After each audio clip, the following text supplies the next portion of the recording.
কুষ্টিয়ার ভেড়ামারায় স্বচ্ছ ও হয়রানিমুক্ত সেবার প্রত্যয়ে ৩ দিন ব্যাপী ভূমি সেবা মেলা ২০২৬ উদ্বোধন করা হয়েছে।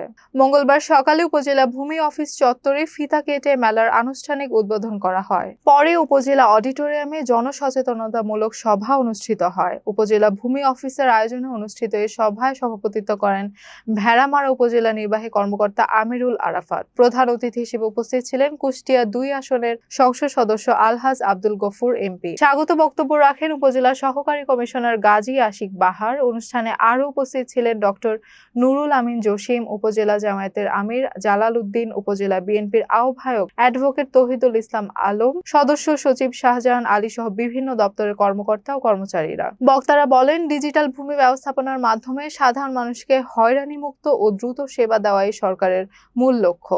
ভূমি সেবা মেলার মাধ্যমে জনগণের মধ্যে সচেতনতা বৃদ্ধি পাবে বলেও তারা আশা প্রকাশ করেন।